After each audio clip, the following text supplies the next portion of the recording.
की समाअत के मौके पर पैदा होने वाले तजाद के बारे में बात करेंगे, जो कि राना शमीम और अंसार अब्बासी के बयानात में आया है। अंसार अब्बासी का तहरीरी जवाब ये कहता है कि मैंने खबर फाइल करने से पहले राना शमीम से एफिडेविट पर मौकिफ लिया था, जबकि राना शमीम जो कि साबिक चीफ जज हैं गिलगित बल्तिस्तान में, उनका यह कहना था कि मैंने ये किसी से शेयर नहीं किया। हसन अयूब से बात करते हैं।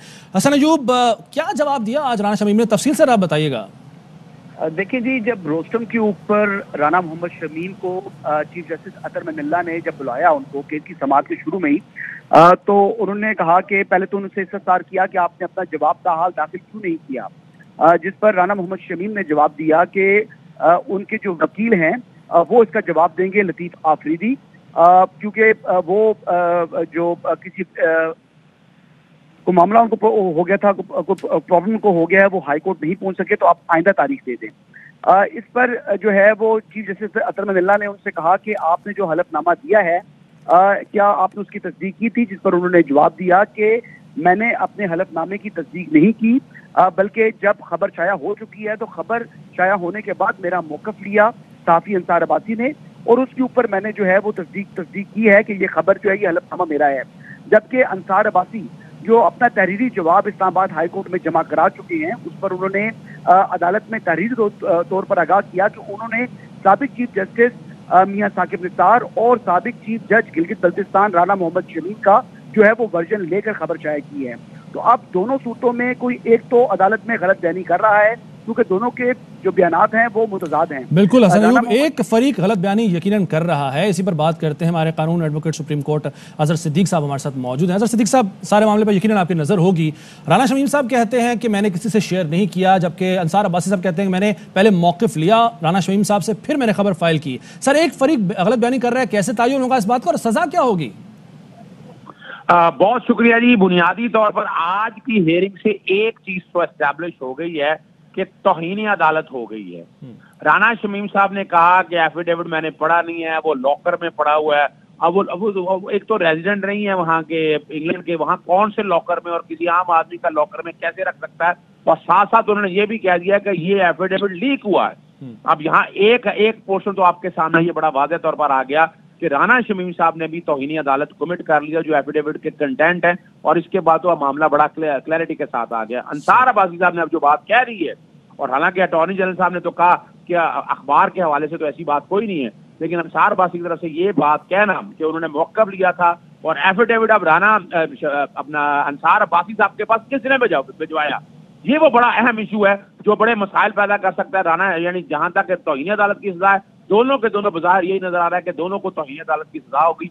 आज का वक्त देख लीजिए। लेकिन इसके अलावा जो अगला बात है कि ये जालसाजी करने के हवाले से बात आएगी कि एफिडेविट चोरी हुआ, किसने किया, किस तरह लेकर आए, और ये इस पे एक अलग जो है ना उनके ऊपर मुकदमा दर्ज हो जाएगा।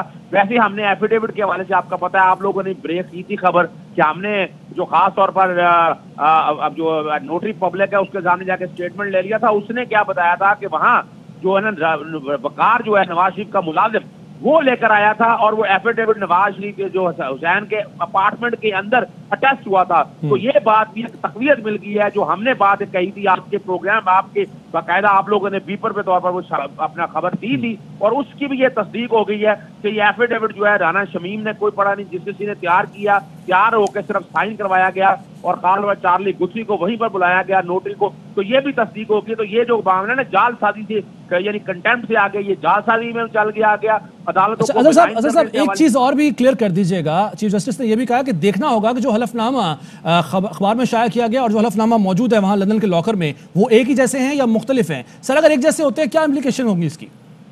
देखिए, अगर तो मुख्तलिफ हुए फिर तो जहां तौहीन अदालत की बात है वहां साथ साथ दूसरा आप ज़हन में रख लीजिएगा कि वहां जालसाजी करने के ऊपर भी सजा हो सकती है। इसलिए अदालत ने ओरिजिनल एफिडेविट मंगवाया है, और ओरिजिनल एफिडेविट देखे वहां लंदन में पड़ा हुआ है, वो पाकिस्तान में नहीं आया। और वो ओरिजिनल एफिडेविट याद रखिएगा, मेरा जहां तक ख्याल है वो वहां पर नहीं मिलेगा। वो नवाज शरीफ की जो वीजा एक्सटेंशन की दरखास्त है फर्स्ट ईयर ट्राइब्यूनल में, मेरी इत्तला यही है कि वो वहां जमा करवाया गया है। वो सिर्फ जमा करवाने से पहले तस्वीर ले ली, और ओरिजिनल एफिडेविट भी रिकॉर्ड पे नहीं आना। ये एक अलग जो है ना, इसीलिए अदालत ने कहा कि तहरीरी तौर पर जवाब दाखिल करें।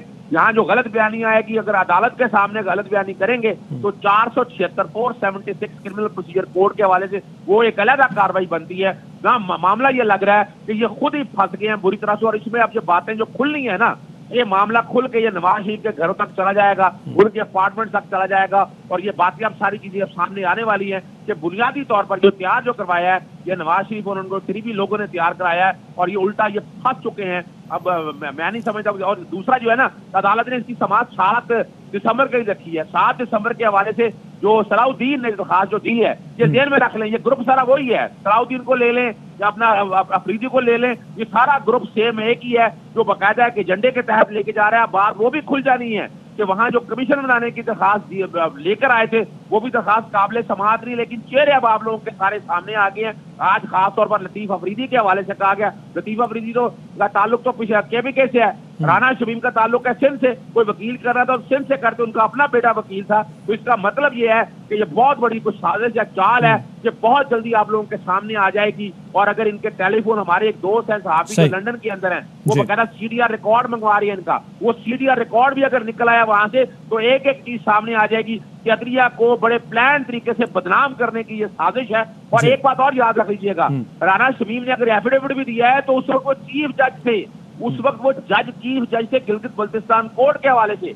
तो एक और रेपरकशन उनके लिए पैदा हो सकती है कि उस वक्त के मामलात को लेकर अगर आज वो बयान दे रहे हैं तो बड़े सवाल उठ जाएंगे। मैंने बहरहाल ये लिख दिया है अपना गवर्नमेंट सिंध को कि जो इनके जो है ये वाइस चांसलर बनाए हुए हैं जुल्फकार अली भुट्टो इंस्टीट्यूट के हवाले से, इन चीजों को सामने रखते इनकी अपॉइंटमेंट खत्म की जाए। और बाकी और कई चीजें मैंने लिखी हैं उसके। बिल्कुल ठीक है। ब्यूरो चीफ इस्लामाबाद साबिर शाकिर साहब ने भी ज्वाइन किया है। साबिर शाकिर साहब, आप सुन रहे थे हज़रत सिद्दीक साहब क्या फरमा रहे हैं, क्या कह रहे हैं। खुरा जो है वो नवाज शरीफ की जो एक्सटेंशन की रिव्यू की दरखास्त है, उससे जाके मिलता है इस सारे एफिडेविट मामले का। देखें, ये सारे डॉक्यूमेंट्स तैयार हो रहे हैं लंदन में और अमेरिका में। और लंदन में आपको मालूम है कि काफ़ी सारे इश्तिहारी और मफरूर लोग मौजूद हैं, बल्कि सजा याफ्ता मुजरम भी उधर मौजूद हैं और अदालतों में पेश नहीं हो रहे। तो ये सारा कुछ वहीं से सिलसिला हो रहा है। इन डॉक्यूमेंट्स का फ़ायदा एक तो उन्होंने लंदन में लेना है और अमेरिका में लेना है, और दूसरा उन्होंने लेना है इधर जो उनकी अपीलें चल रही हैं, और इनको अभी तक वो मंजर आम पे नहीं लाएंगे। ये नई हदायत जो मिली हैं राना साहब को, मेरा ख्याल यही है कि उनको मंजर आम पे अभी तक नहीं लाएंगे, इसीलिए उसको लॉकर में रख दिया गया है।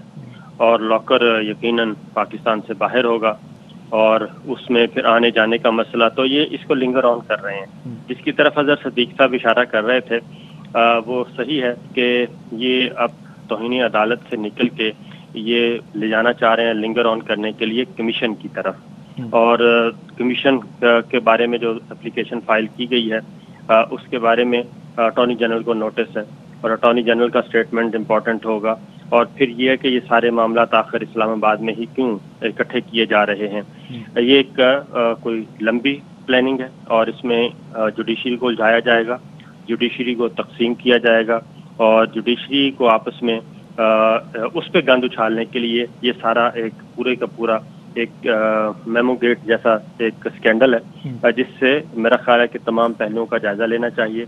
और अब हमने देख लिया कि अंसार अब्बासी साहब का स्टेटमेंट कुछ और है, राना शमीम साहब का स्टेटमेंट उससे बिल्कुल डिफर कर रहा है, और ये लॉकर तक बयान हल्फी सारे लॉकर मामला पाकिस्तान में है, और मुकदमात पाकिस्तान में है, और वाक़या पाकिस्तान में हुआ। और बकौल राना शमीम साहब के जब 2018 में वो चीफ जस्टिस थे उस वक्त से हो रहा है। तमाम किरदार तमाम इदारे पाकिस्तान में हैं, लेकिन बयान हल्फी तैयार होता है लंदन में, वहीं पे अटेस्ट होता है, वहीं पे लॉकर में दफना दिया जाता है।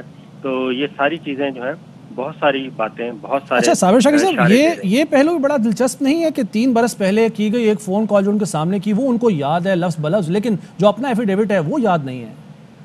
वो इसलिए याद नहीं है कि अभी हिदायत डायरेक्टर ने जो हिदायत दी हैं उसके मुताबिक यही है कि इस मामले को अभी तक हमने बाहर नहीं लेके आना, इसको लिंगर ऑन करना है। सबसे पहला उनका टारगेट होगा कि जो तौहीन अदालत के नोटिस हुए हैं, तौहीन अदालत की जो कार्रवाई चल रही है उसको निपटाया जाए और उससे बचा जाए। और तौहीन अदालत का मामला जो ही सिमट जाएगा उसके बाद फिर ये इसको पॉलिटिकली इस्तेमाल करेंगे, एक पॉलिटिकल टूल के तौर पे। ये ज़ुबैर साहब बाकायदा तौर पे एक प्रोग्राम में कह चुके हैं, मरीम सफदर साहबा के जो तर्जुमान हैं, वो ये कह चुके हैं कि जी हम सियासी पार्टी हैं और हम सियासी मकासद के लिए भी इस तरह की चीज़ों को इस्तेमाल करेंगे, दोनों तरह से इस्तेमाल करेंगे।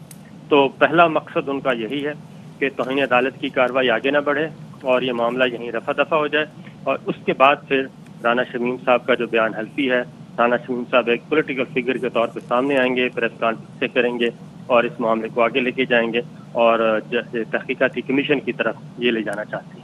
ठीक है, साबिर शाकिर साहब, अजहर सिद्दीक साहब, हसन अयूब, आप तीनों का बहुत शुक्रिया। खबर बड़ी अहम है, वो ये है कि तजाद सामने आया उस सहाफ़ी के बयान और राना शमीम के बयान में कि ये खबर फाइल करने से पहले मैंने राना शमीम से पूछा था, कहते हैं अंसार अब्बासी। जबकि राना शमीम जो कि साबिक चीफ जज हैं जिन्होंने बयान हल्फी दिया, वो ये कहते हैं कि मैंने किसी से शेयर नहीं किया, मुझसे खबर फाइल होने के बाद तस्दीक की गई और मैंने बता दिया। और ये हलफनामा पड़ा हुआ है लंदन के एक लॉकर में। अब 7 तारीख तक यानी 7 दिसंबर तक केस की समाअत को मुलतवी किया गया और जवाब जमा कराने की हिदायत की गई है राना शमीम को। अहम तरीन खबरें अब एक क्लिक की दूरी पर, आपके पसंदीदा टॉक शोज हों या अहम मुल्की या गैर मुल्की शख्सियात की न्यूज कॉन्फ्रेंसेस, हर लम्हा बाखबर रहने के लिए सब्सक्राइब करें हमारा YouTube चैनल। मौसम की सूरत हाल हो या खेल के मैदान से खबरें, अपने मोबाइल फोन से मुल्की और बैनुल-अक़वामी अहम खबरों तक रसाई के लिए डाउनलोड कीजिए मोबाइल ऐप। बावसूख ज़राए से मुसद्दिका खबरों, तज्ज़ियों और तबसरों से मुस्तफ़ीद होने के लिए विजिट कीजिए पाकिस्तान की सबसे बड़ी न्यूज वेबसाइट www.arYnews.tv। इन सब के अलावा पाकिस्तान का सबसे बड़ा फेसबुक पेज हो, सबसे बड़ा न्यूज इंस्टाग्राम अकाउंट या फिर ट्विटर, ARY न्यूज पहुंचा रहा है खबरें सबसे पहले आप तक, ताकि आप रहें हर लम्हा बाखबर।